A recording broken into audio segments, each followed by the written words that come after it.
Bismillah, Assalamualaikum warahmatullahi wabarakatuh. Perkenalkan, nama saya Siti Nadia Besale dari jurusan PI 1 semester 3. Baiklah, saya akan membacakan tafsir Al-Quran yang bertemakan kewajiban belajar mengajar pada Quran Surah Ali Imran ayat 190 sampai 191 yang berbunyi, Inna fi khalqis samawati wal ardh, sesungguhnya dalam penciptaan langit dan bumi.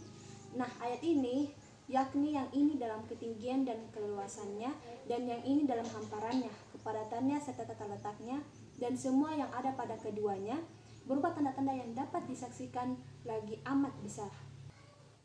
Kemudian, waqtilafil laili wan nahar, dan silih bergantinya malam dan siang.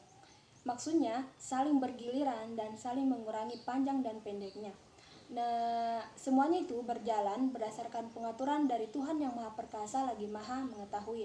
Karena itu dalam firman selanjutnya disebutkan la ayatil liulil albab, terdapat tanda-tanda bagi orang-orang yang berakal, yaitu akal-akal yang sempurna lagi memiliki kecerdasan.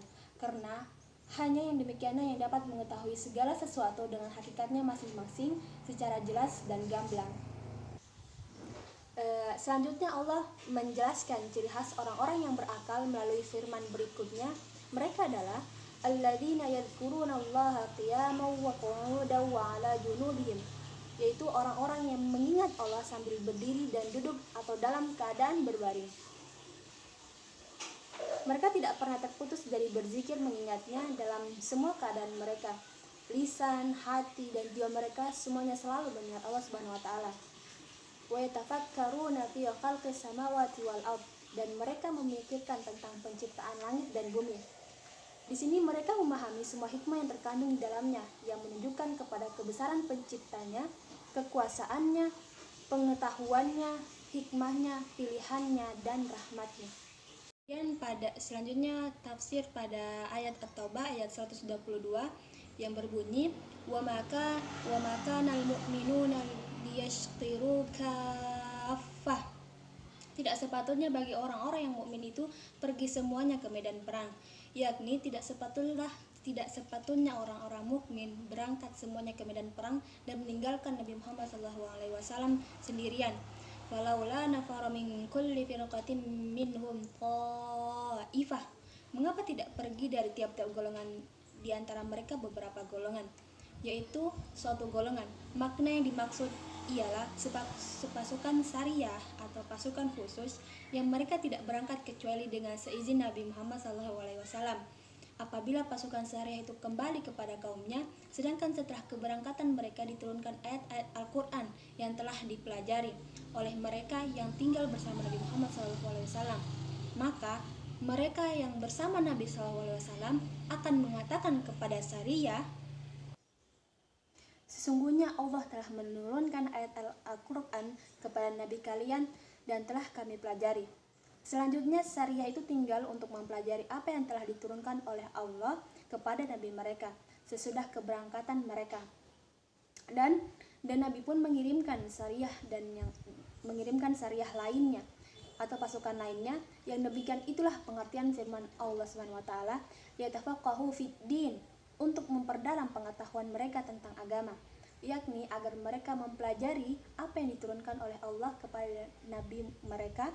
Selanjutnya mereka akan mengajarkan kepada syariah apabila telah kembali kepada mereka, la'allahum yahdharun, supaya mereka itu dapat menjaga dirinya. Selanjutnya pada tafsir pada surah Al-Ankabut ayat 29 sampai 30. Di surah ini, di ayat ini Allah Subhanahu wa taala menceritakan tentang Nabi Lut alaihissalam, bahwa Lut mengingkari perbuatan kaumnya yang jahat. Mereka biasa mengerjakan perbuatan-perbuatan yang buruk, antara lain mendatangi lelaki atau homoseks. Perbuatan tersebut belum pernah ada seorang pun dari anak Adam yang melakukannya sebelum mereka. Selain dari itu, mereka kafir kepada Allah, mendustakan dan menentang Rasulnya, juga gemar menyamun, yakni mereka menghadang orang-orang yang melewati jalan kampung mereka, lalu membunuhnya dan merampas hartanya. Wa ta'tuna fi nadikumul munkar, dan kalian mengerjakan kemungkaran di tempat-tempat pertemuan kalian. Al-Ankabut ayat 29. yakni permainan anak kecil, bermain burung merpati, kelereng, dan meminta-minta di masjid, serta melepaskan kancing-kancing kemah, yakni mereka melakukan perbuatan-perbuatan yang tidak pantas bagi mereka. Firman Allah Subhanahu wa taala, "Fama kana jawaba qaumihi illa an qalu tina bi'adabillahi in kunta minas shadiqin." Maka jawaban kaumnya tidak lain hanya mengatakan, datangkanlah kepada kami azab Allah jika kamu termasuk orang-orang yang benar.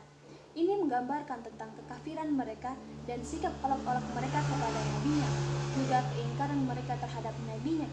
Karena itulah maka Nabi Lut atau nabi mereka meminta tolong kepada Allah Subhanahu wa taala melalui doanya, "Rabbighfirli 'alal qaumil mufsidin." Ya Tuhanku, tolonglah aku dengan menimpakan azab atas kaum yang berbuat kerusakan itu. Quran surah Al-Ankabut ayat 30. Selanjutnya pada surah Al-Ghasyiyah ayat 1 ayat 17 sampai dengan 20. Pada ayat 17, pada ayat ini dan 3 ayat berikutnya, Allah mengajak kita untuk mengamati alam ciptaannya yang menakjubkan. Ajakan tersebut diikuti kata ilah yang secara struktural tidak harus ditambahkan ke dalam redaksi ayat.